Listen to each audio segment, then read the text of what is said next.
Hey guys, tonight we begin with the history of the New England Patriots dynasty under Bill Belichick and Tom Brady. Let me know in the comments where you're tuning in from and what time it is for you. It's always fascinating to see who's joining us from around the world. Now, dim the lights. Maybe turn on a fan for that soft background hum. And let's ease into tonight's journey together. There are stories that unfold like autumn afternoons in New England, where the light slants golden through ancient maples, and time itself seems to slow, as if the world understands that some moments deserve to be savored. This is one of those stories, a tale that begins not with fanfare or trumpets, but with the quiet rustle of possibility, the kind that whispers through empty stadiums in the off-season, when the grass grows long and dreams take root in the silence. Picture, if you will, the year 2000. The millennium had turned, carrying with it the weight of expectation and the lightness of new beginnings.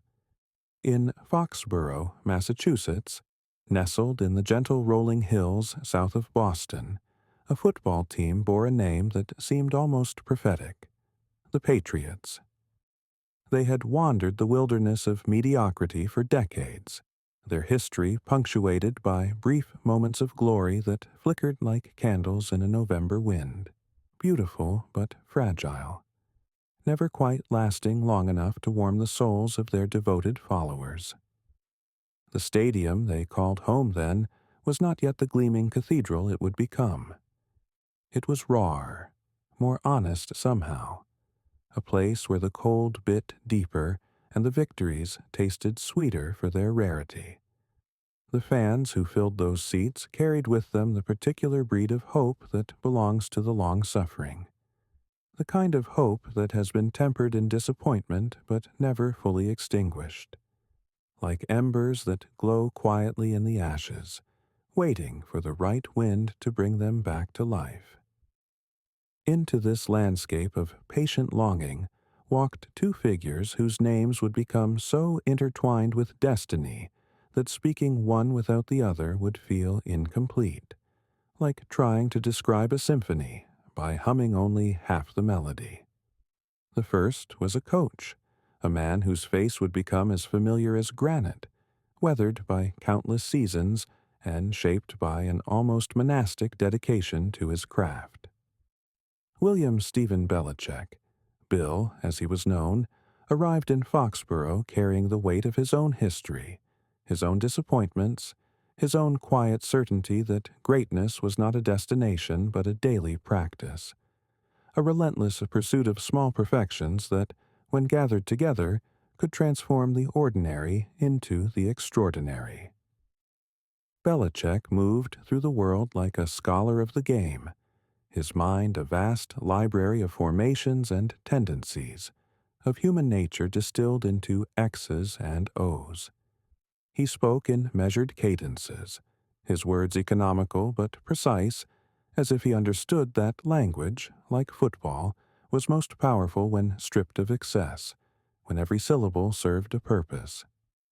There was something almost austere about him, a monk-like quality that suggested he had made peace with being misunderstood by those who mistook intensity for coldness, preparation for paranoia. He had spent years as an apprentice to the craft, learning under the tutelage of giants, absorbing their wisdom while forging his own philosophy. Now, in this place that felt almost like exile after the brightness of New York, he began the quiet work of construction, not just of a team, but of a culture, a way of being that would prize substance over flash, process over outcome, the collective over the individual. The second figure in our tale arrived not with ceremony but almost as an afterthought, a draft pick selected so late that his name was called when most of the world had stopped paying attention. Thomas Edward Patrick Brady, Jr., Tom, was a young man whose college career had been marked more by persistence than dominance, whose physical gifts seemed modest when measured against the titans of his position.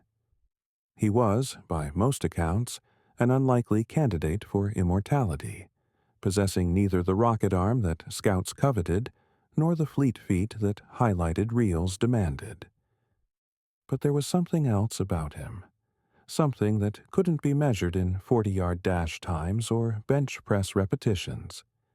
It lived in his eyes, perhaps, or in the set of his shoulders when the game hung in the balance. It was the quality that old coaches called it, that indefinable essence that separated those who merely played the game from those who understood it in their bones, who could feel its rhythms like a jazz musician feels the beat, who could see patterns in chaos and possibilities in impossibility. Brady arrived in Foxborough in the spring of 2000, a young man carrying the dreams of his California childhood and the lessons of his Michigan education. He was 22 years old, which seems impossibly young now when we know how the story unfolds. But then, he was just another rookie, another hopeful face in a sea of ambition, fighting for a roster spot on a team that hadn't yet learned to believe in itself. The chemistry between coach and player didn't spark immediately. How could it? Chemistry requires time to develop, like wine aging in oak barrels or friendships deepening through shared experience. Brady spent his rookie season mostly watching, learning, absorbing the language of Belichick's system like a foreign tongue that would one day become his native dialect. He carried himself with the quiet confidence of someone who had always had to prove himself, who understood that talent without opportunity was just potential energy waiting to be converted into something kinetic, something real.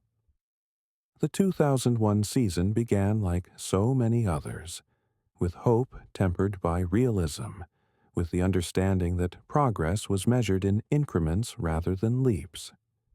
Drew Bledsoe, the team's established quarterback, was a good man and a talented player, someone who had carried the franchise through its lean years with dignity and skill.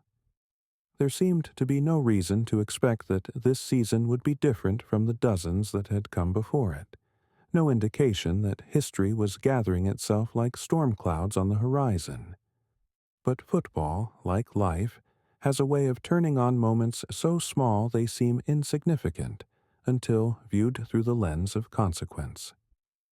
On a September afternoon that felt like any other, with the sun painting long shadows across the artificial grass and the crowd settling into the familiar rhythms of another Sunday, everything changed.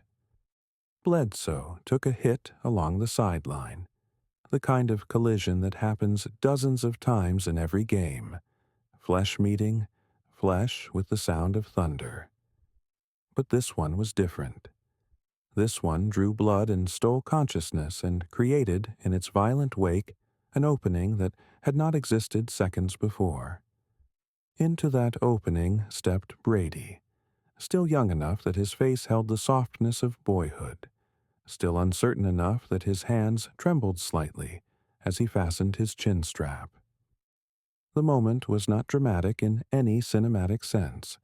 There was no swelling orchestral score, no slow-motion camera work to signal its importance. It was just a young man taking his first real steps into the arena where legends are forged, where the distance between greatness and anonymity can be measured in inches and milliseconds. What followed was not immediate transformation, but rather the beginning of a slow metamorphosis, like watching a photograph develop in a darkroom, the image gradually emerging from the chemical bath of experience. Brady began that season as a backup thrust into service by circumstance, but with each game, each drive, each decision under pressure, something crystallized. The young quarterback who had once struggled for recognition at Michigan began to show flashes of something that made coaches and teammates lean forward in their seats, that made the crowd hold its breath in anticipation of what might come next. Belichick, meanwhile, watched with the patience of a gardener who understands that the finest fruits ripen slowly. He had built his coaching philosophy around the principle that football was won not in the moments of individual brilliance that filled highlight reels, but in the accumulation of small advantages, better preparation, superior conditioning, more precise execution of fundamentals. He saw in Brady not just athletic ability, but a mind that could absorb complexity and translate it into simplicity on the field. Someone who could take the intricate chess match of professional football and play it with the intuitive grace of a master. The team around them began to coalesce in ways that seemed almost organic, like a jazz ensemble finding its groove through countless hours of practice and performance. The defense, led by veterans who had tasted disappointment often enough to hunger deeply for its opposite, played with a controlled aggression that reflected their coach's philosophy. They were not the most physically imposing unit in the league, but they moved with the synchronized precision of a Swiss timepiece, each player understanding his role within the larger mechanism. On offense, Brady began to develop the qualities that would define his career, an almost supernatural ability to process information under pressure, to find the open receiver in coverage that looked impenetrable, to make the precise throw into windows that seemed to exist only in his mind. But perhaps more importantly, he began to demonstrate something that coaches call presence, that ineffable quality that makes teammates believe, that transforms a collection of individuals into something greater than the sum of their parts. The season unfolded like a novel being written in real time, each chapter building upon the last, each game adding layers to a story that none of them fully understood they were living. There were victories that felt like destiny, and defeats that stung like lessons not yet learned. There were moments when the young quarterback looked every bit his age, and others when he seemed to possess wisdom beyond his years. By the time winter settled over New England with its familiar bite of cold and promise of snow, the Patriots had accomplished something that had seemed impossible at the season's start. They had earned their way into the playoffs, had secured the right to extend their story beyond the regular season's prescribed 16 chapters. The team that had begun the year as afterthoughts had transformed into something that other teams had to take seriously, something that carried within it the dangerous energy of a group that had nothing to lose and everything to prove.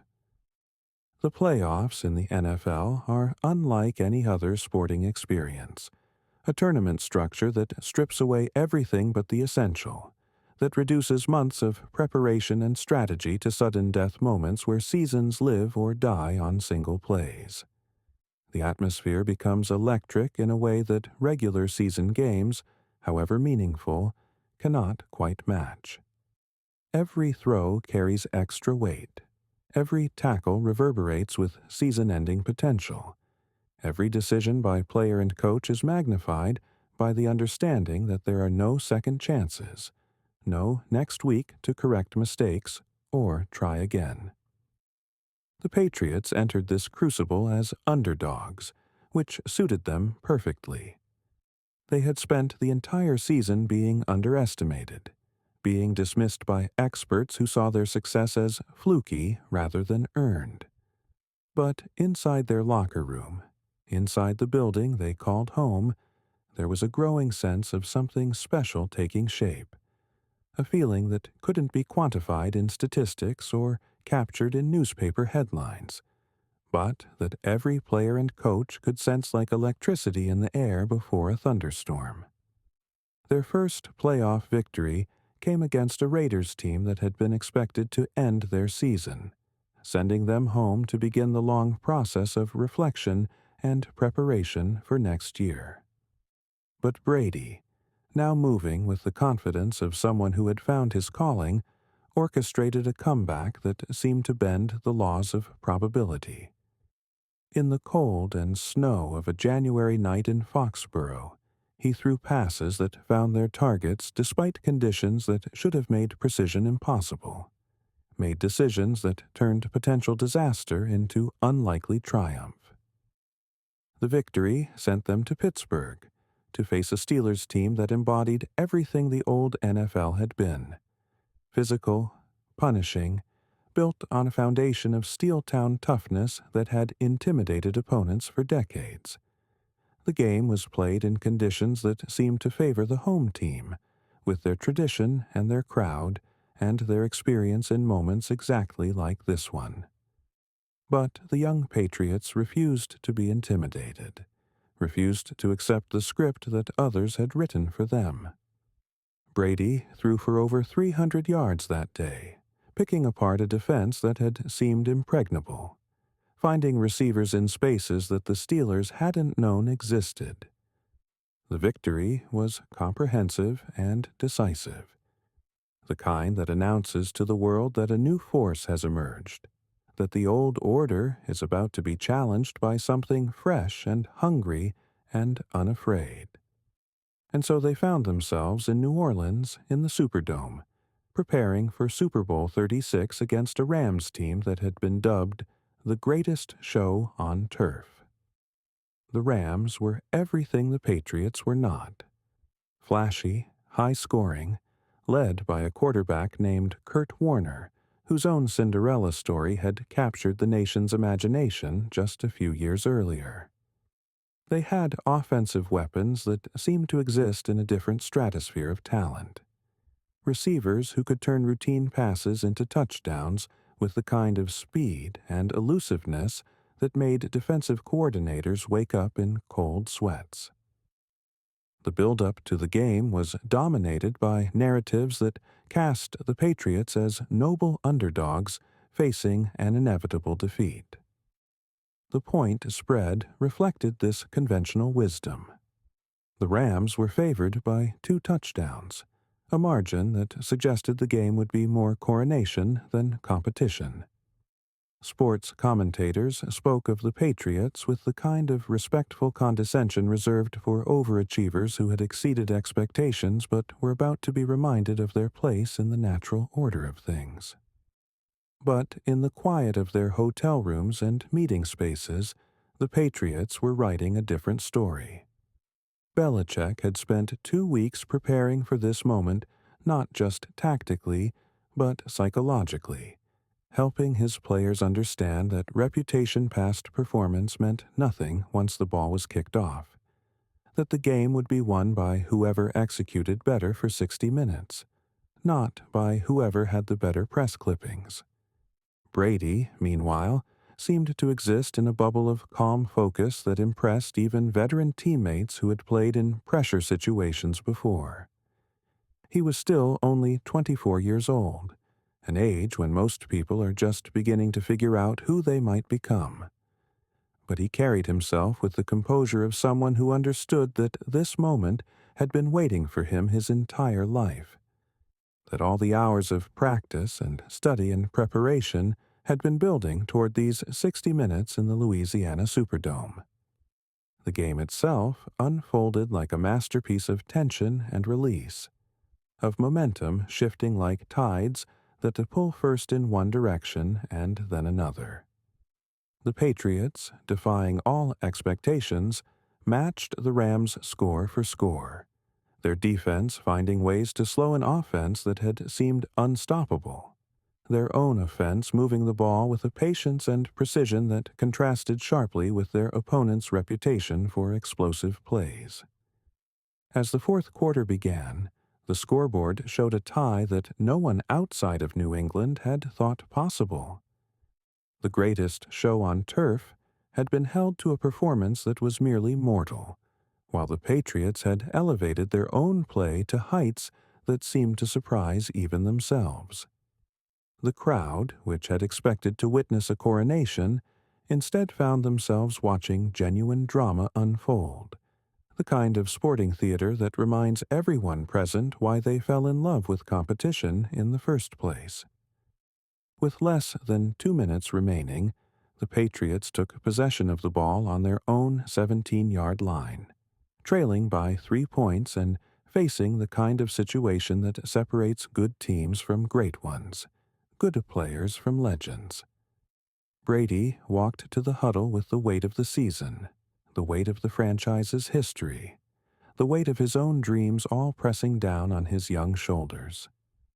But when he spoke to his teammates, his voice was steady, his instructions clear, his presence radiating the kind of calm confidence that makes other people believe in possibilities they hadn't dared to imagine.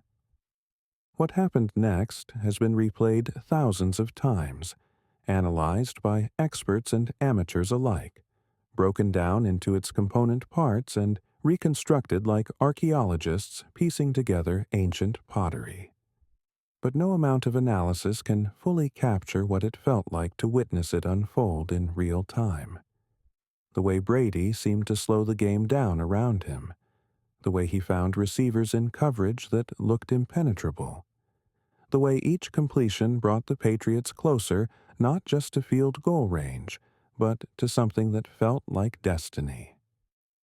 The final play of that drive, a 48-yard field goal attempt by Adam Vinatieri with the Super Bowl championship hanging in the balance, seemed to suspend time itself. The kick rose through the humid New Orleans air with what felt like the hopes of an entire region riding on its trajectory. And when it split the uprights with room to spare, it didn't just win a football game. It announced the arrival of something new in the NFL landscape, something that would reshape the league's power structure for the next 2 decades.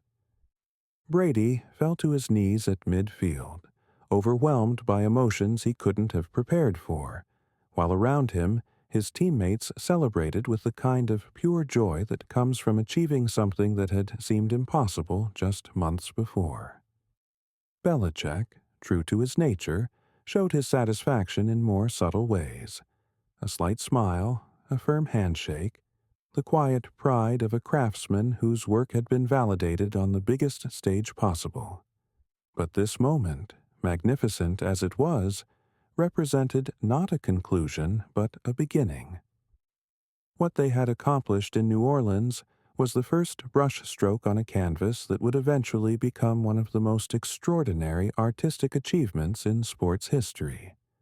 A dynasty built not on single moments of brilliance but on the relentless pursuit of excellence, the daily commitment to getting a little bit better, the understanding that greatness is not a destination but a way of traveling. The years that followed would test this philosophy in ways that none of them could have anticipated. Success, they would learn, brings its own challenges, the pressure of expectations, the target that comes with being the team everyone else wants to beat, the difficulty of maintaining hunger when you've already tasted satisfaction.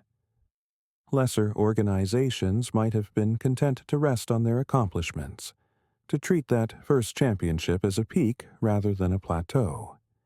But Belichick and Brady had tasted something that proved addictive, the pure satisfaction of perfect preparation, meeting perfect execution under perfect pressure.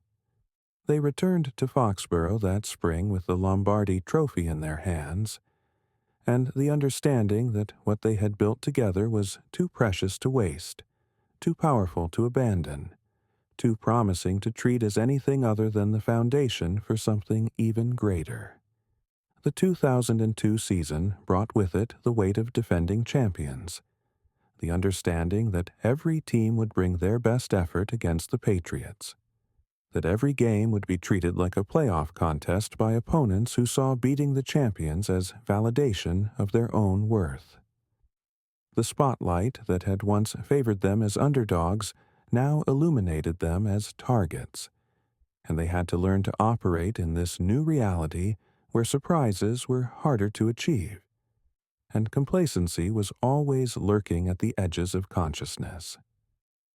Brady continued his development during this period, growing from a game manager who didn't make mistakes into something more dynamic and dangerous. His arm strength improved through dedicated training, but more importantly, his understanding of Belichick's system deepened to the point where he could anticipate defensive adjustments before they happened, could audible to the perfect play call based on subtle changes in alignment or personnel. He was becoming not just the executor of the offensive game plan, but its co-author, someone who could read the game like literature and respond with improvisational brilliance. The defense, meanwhile, evolved to match the changing dynamics of the league. Players came and went, but the system remained constant, a philosophy of disciplined aggression that emphasized preparation and intelligence over raw physical gifts.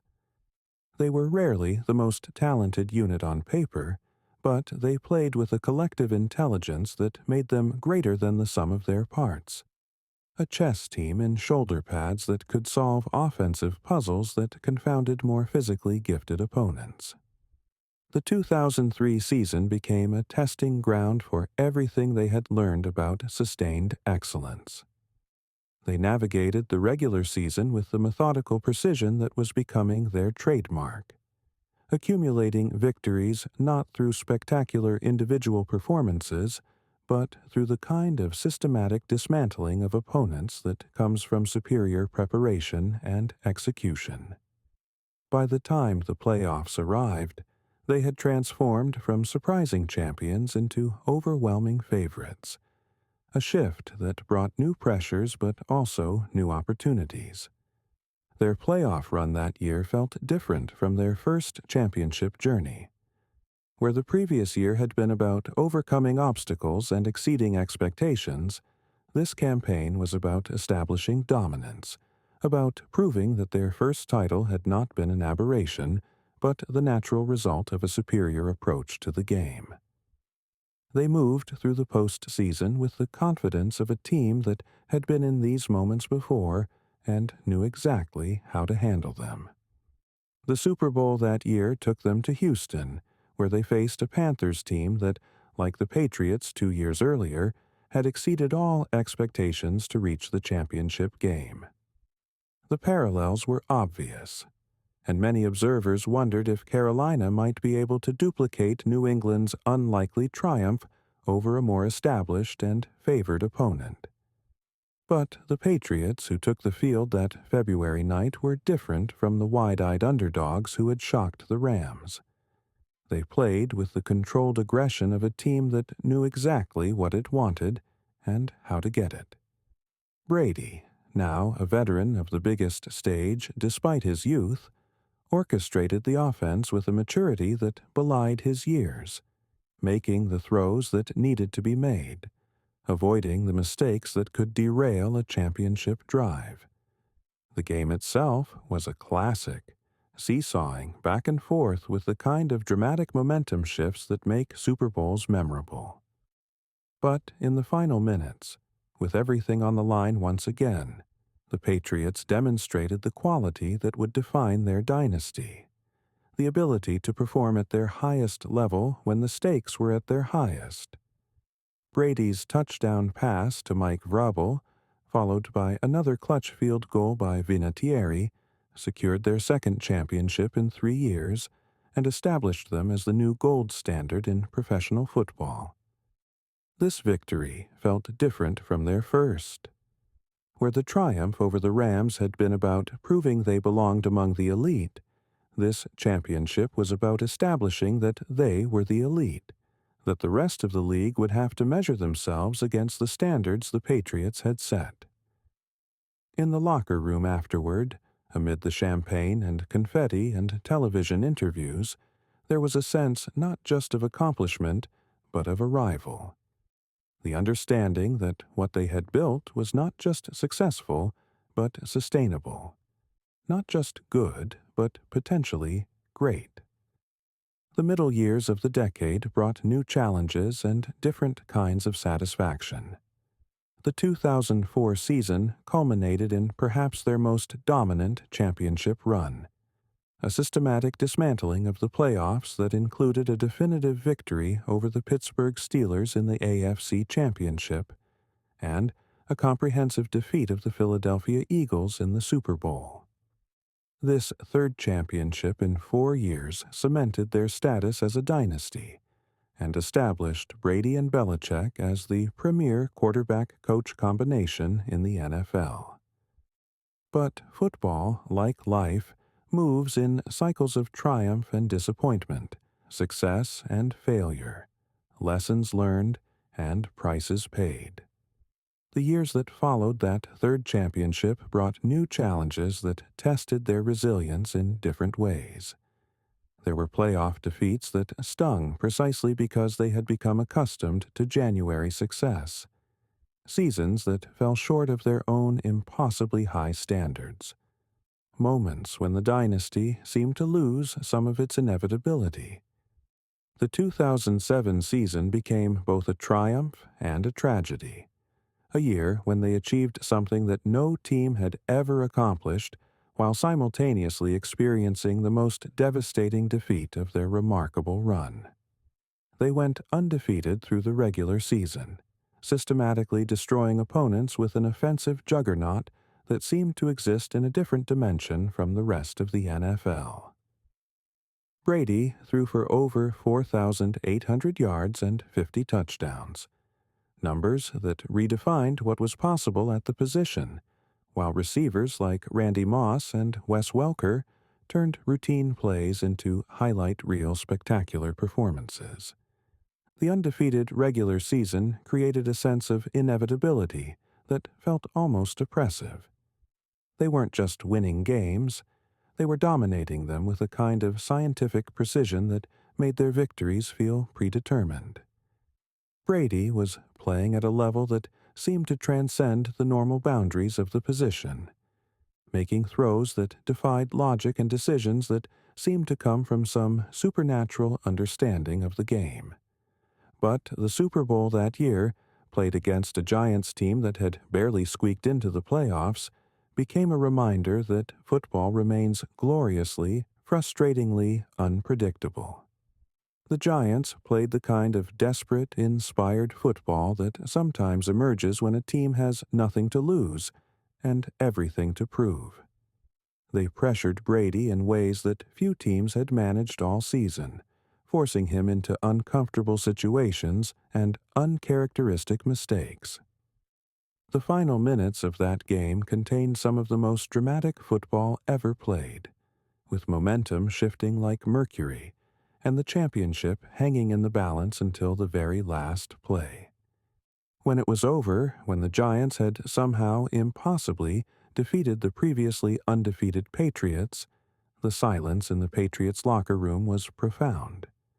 They had come within minutes of perfection, and instead experienced what felt like the most devastating defeat of their careers. That loss, however, did something that perhaps no victory could have accomplished. It reminded them why they had fallen in love with the game in the first place, why the pursuit of championships was worth all the sacrifice and preparation and pressure. In defeat, they rediscovered their hunger, their appreciation for how difficult it was to reach the pinnacle of their sport, their respect for the competition that made their successes meaningful. The years that followed brought a different kind of excellence, one tempered by the understanding that perfection was a goal to pursue rather than an expectation to fulfill. They continued to compete at the highest level, continued to reach playoffs and championship games, continued to set standards that other organizations could only dream of matching. But there was a maturity to their approach now, a wisdom that came from having experienced both the heights of triumph and the depths of disappointment. Brady entered his 30s during this period, an age when most quarterbacks begin to show signs of decline, when the reflexes slow and the arm strength diminishes, and the body begins to protest against the accumulated damage of years of professional football. But Brady seemed to exist outside these normal parameters, his preparation becoming even more meticulous, his understanding of the game deepening to levels that allowed him to compensate for any physical changes with intellectual advantages. He became a student of longevity, redesigning his diet and training regimen and lifestyle to optimize his body for sustained performance. The TB12 method, as it came to be known, was part science and part philosophy, a holistic approach to athletic performance that emphasized flexibility and recovery and nutrition in ways that were revolutionary for football players of his generation. Belichick, meanwhile, continued to evolve as a coach, his systems becoming more sophisticated as he accumulated experience and faced new challenges. He developed a reputation for being able to game plan against any opponent, to find weaknesses in even the most formidable teams and exploit them with surgical precision.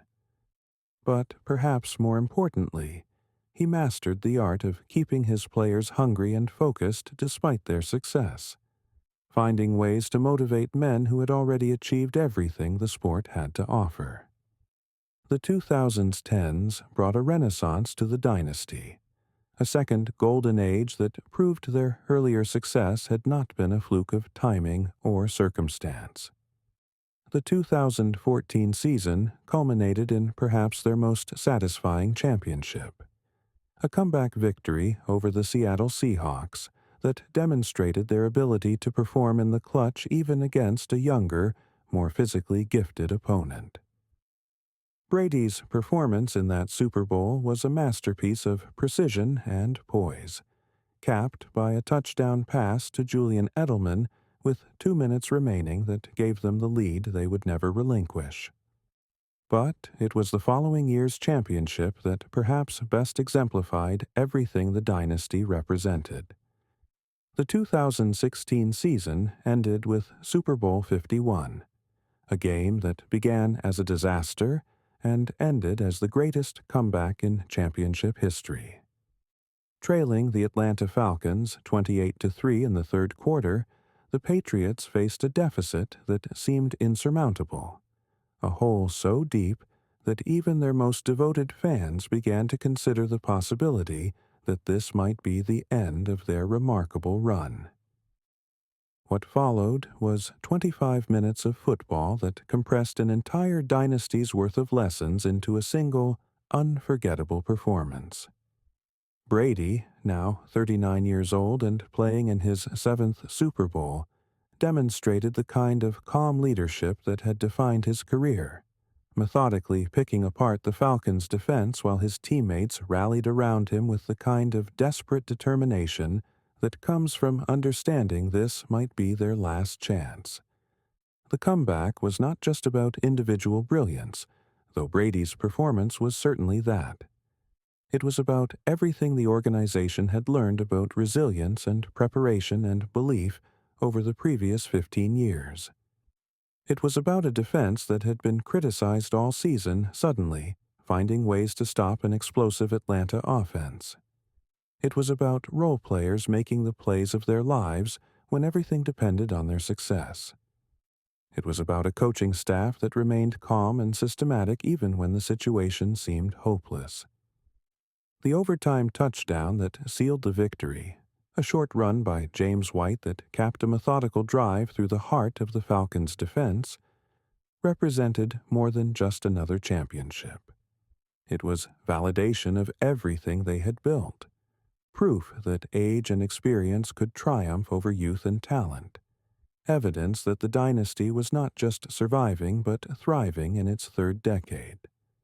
The final years of the Brady-Belichick era brought a different kind of intensity, the understanding that time was becoming a precious commodity, that each season might be the last time they would have the opportunity to add to their legacy.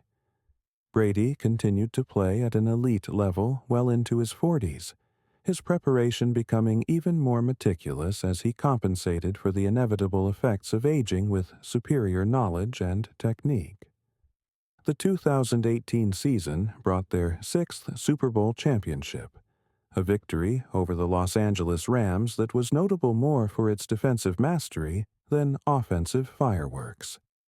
It was a game that showcased Belichick's coaching genius, his ability to neutralize an explosive Rams offense that had terrorized opponents all season long. Brady, playing behind an offensive line that gave him precious little time and with receivers who struggled to get open, still found ways to make the plays necessary for victory. That championship brought their total to 6 titles together, tying the record for most championships won by a quarterback-coach combination in the Super Bowl era. But even as they celebrated this latest triumph, there were whispers about whether this might be the end, whether the combination of Brady's age and Belichick's own mortality might finally bring an end to the most successful partnership in NFL history. The 2019 season provided what felt like a definitive answer to those questions. Despite another strong regular season, the Patriots fell short in the playoffs, their offense struggling to generate the explosive plays that had characterized their championship runs. Brady's statistics that year were pedestrian by his own impossible standards, and there was a sense that perhaps the magic that had sustained them for so long was finally beginning to fade. The end, when it came, was both shocking and inevitable. Brady's decision to leave New England for Tampa Bay in the spring of 2020 marked the conclusion of the greatest dynasty in modern sports history. 20 seasons, 6 Super Bowl championships, 9 Super Bowl appearances, 17 division titles. Numbers that seem almost fictional in their scope and consistency. But the true measure of what Brady and Belichick accomplished together cannot be captured in statistics alone. They redefined what was possible in professional sports, proving that sustained excellence was not just a matter of collecting talent, but of creating a culture that prized preparation and execution above all else. They showed that dynasties were not just about winning championships, but about maintaining standards that other organizations could only aspire to reach. Their partnership demonstrated the power of complementary strengths. Brady's competitive fire and clutch performance ability perfectly balanced by Belichick's systematic approach and strategic brilliance. Neither man might have achieved what he did without the other, and their willingness to subordinate individual recognition to collective success became the template for how championships are built. The legacy they leave behind extends far beyond the trophies and records. They changed the way the game is played and coached, influenced a generation of players and coaches who witnessed their success and tried to understand its sources. They proved that in a salary cap era designed to promote parity, sustained dominance was still possible for those willing to make the sacrifices necessary to achieve it. Perhaps most importantly, they reminded us why we watch sports in the first place. Not just for the individual moments of brilliance, but for the sustained pursuit of excellence, the daily commitment to getting better, the understanding that greatness is not a destination but a way of traveling. In an era of instant gratification and short attention spans, they created something that required patience and persistence to fully appreciate, a slow-building masterpiece that revealed its true beauty only to those willing to watch it unfold over decades rather than moments. The story of the Patriots dynasty is ultimately a story about time, how it can be mastered through preparation, conquered through execution, stretched through the creation of moments so perfect they seem to exist outside its normal flow. It's about 2 men who understood that football, at its highest level, is not just about physical gifts, but about mental preparation. Not just about individual brilliance, but about collective commitment. Not just about winning games, but about building something that would endure long after the final whistle had blown. As we look back on what they accomplished together, what strikes us most is not just the magnitude of their success, but the manner in which they achieved it, with dignity and professionalism, with respect for their opponents and the game itself, with the understanding that true greatness is measured not just by what you accomplish, but by how you conduct yourself in the pursuit of those accomplishments. Their story reminds us that dynasties are not built in single seasons, but across decades, not through individual moments of inspiration, but through the accumulation of small advantages gained through superior preparation and execution. It shows us that in a world obsessed with youth and freshness, experience and wisdom still matter, that the patient pursuit of perfection can triumph over the flashier virtues that capture headlines but don't win championships. The echoes of what Brady and Belichick built together will resonate through the NFL for generations to come. Young quarterbacks will study Brady's film, trying to understand how he made the throws that seemed impossible, how he found receivers in coverage that looked impenetrable, how he performed at his best when the stakes were at their highest. Aspiring coaches will dissect Belichick's game plans, searching for the insights that allowed him to neutralize superior talent with superior preparation.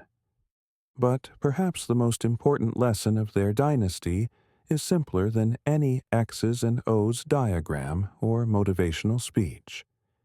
It's the understanding that greatness is available to those willing to pursue it with single-minded dedication, that championships are won not in the moments when the world is watching, but in the thousands of hours of preparation that precede those moments, that the difference between good and great is found not in natural gifts, but in the willingness to maximize whatever gifts you have through relentless work and unwavering commitment. The Patriots' dynasty ended, as all dynasties must, with the passage of time and the inevitable changes that come with it. But what Brady and Belichick created together transcends any single season or championship.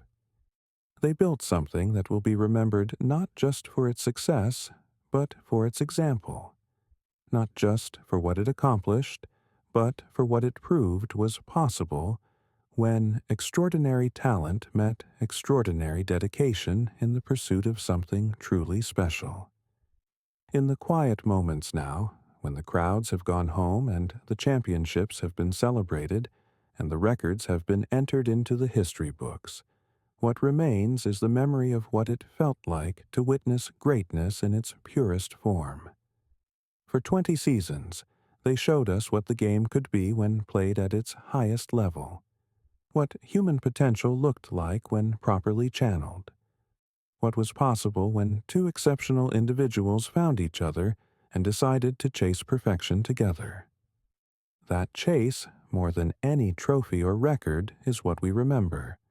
That relentless, joyful, sometimes maddening pursuit of something that could never quite be captured, but was always worth pursuing.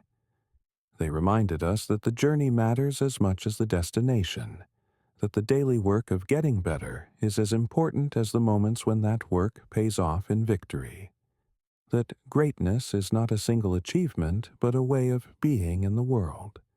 And so we remember them not just as champions, but as craftsmen who elevated their craft to an art form, as competitors who showed us what was possible when talent and dedication and opportunity aligned in perfect harmony. Their dynasty was many things, unprecedented in its scope, unmatched in its consistency, unparalleled in its impact on the sport they loved. But above all, it was a reminder that in a world that often settles for good enough, there are still those willing to pursue something greater, something closer to perfection, something worthy of our admiration and our dreams. The story continues, even now. Brady has moved on to create new chapters in Tampa Bay, proving that his greatness was not confined to a single uniform or system. Belichick remains in New England, continuing to coach with the same attention to detail and commitment to excellence that defined his partnership with Brady. The dynasty they built together has ended, but its influence continues to shape the game they both love. And somewhere, perhaps, a young quarterback is watching film of Brady's greatest moments, studying how he found ways to win when winning seemed impossible. Somewhere, a coach is dissecting Belichick's defensive schemes, trying to understand how he consistently transformed good players into great units, how he found ways to make the whole greater than the sum of its parts. The legacy they created together lives on in these quiet moments of study and preparation, in the understanding that excellence is not an accident but a choice, not a destination but a daily commitment. It lives on in the standards they set, the bar they raised, the example they provided of what was possible when extraordinary people decided to pursue extraordinary things together. In the end, perhaps that is the most fitting epitaph for their dynasty. Not the championships they won or the records they set, but the inspiration they provided, the proof they offered that greatness was still possible in a world that often seemed to settle for less. They showed us what dedication looked like when it was truly tested, what preparation meant when it was pursued without compromise, what teamwork could accomplish when it was embraced by everyone from the stars to the role players to the coaches who brought it all together. The Patriots dynasty was many things to many people. A source of joy for their fans, frustration for their opponents, fascination for students of the game. But for all of us who witnessed it unfold over those remarkable 20 seasons, it was something more fundamental. A reminder that excellence is still possible, that greatness can still be achieved, that the pursuit of perfection remains a worthy endeavor in a world that too often accepts good enough. As the final echoes of their dynasty fade into memory, what remains is not just the statistics or the championships or the records, but the example they set, the standard they established, the proof they provided that extraordinary things are still possible when extraordinary people commit themselves fully to their pursuit. In a game built on competition and conflict, they showed us what collaboration could accomplish. In a sport obsessed with individual statistics, they demonstrated the power of collective commitment. In an era of instant gratification, they proved that the greatest rewards still come to those willing to invest in the long, patient work of building something truly special. The story of Tom Brady and Bill Belichick, of the dynasty they built together in the hills of New England, will be told and retold for generations to come. It will be studied by coaches and players, analyzed by historians and sociologists, remembered by fans who were fortunate enough to witness it unfold in real time. But beyond all the analysis and retrospection, beyond all the attempts to understand how they did what they did, one truth remains simple and clear. For 20 magical seasons, they showed us what greatness looked like. And in a world that sometimes forgets the value of excellence, that sometimes settles for mediocrity, that sometimes loses sight of what's possible when extraordinary people pursue extraordinary dreams, that may be the most precious gift of all. They reminded us simply and powerfully that the pursuit of perfection is always worth the effort, always worth the sacrifice, always worth the dream. And in the quiet moments now, when we close our eyes and remember, we can still see them there. The coach with his weathered face and unwavering focus. The quarterback with his perfect spiral and impossible calm. The team they built together that seemed to exist slightly outside the normal rules of time and probability. We can still feel the electricity of those January afternoons, still taste the possibility that hung in the air like snow about to fall, still hear the sound of 60,000 people holding their breath as history wrote itself in real time. That's what dynasties leave behind. Not just records and trophies, but memories and dreams. Not just victories, but inspiration. Not just what they accomplished, but what they proved was possible. The Patriots dynasty under Brady and Belichick did all of that and more. They took a game we thought we understood and showed us new possibilities, new heights, new ways to pursue excellence that we hadn't imagined before they came along and made them real. For that, for all of it, we can only say thank you. Thank you for the memories. Thank you for the dreams. Thank you for the reminder that greatness is still possible for those brave enough to chase it, patient enough to build it, and committed enough to sustain it across the long, beautiful arc of time. Thank you for showing us what 20 years of excellence looks like, what a dynasty built on preparation and execution and relentless pursuit of perfection can accomplish. Thank you for the story, and thank you for proving that the best stories, the ones worth telling and retelling, the ones that inspire and endure, are not fiction at all, but the simple truth of what happens when extraordinary people decide to pursue extraordinary dreams together, one day at a time, one game at a time, one season at a time, until suddenly, miraculously, impossibly, they have built something that will last forever. The fields of Foxborough grow quiet now in the off-season, the way they always have, the way they always will. The grass grows long and green under the New England sun, unmarked by the cleats that once danced across it in pursuit of glory. The stadium stands empty, its seats holding only shadows and echoes, its scoreboards dark, its lights dimmed against the gentle afternoon sky. But if you listen carefully, if you stand very still in that sacred space where so much history was written, you can almost hear them still. The sound of Brady's voice in the huddle, calm and certain, calling the play that would change everything. The methodical cadence of Belichick's instructions, precise and purposeful, leaving nothing to chance.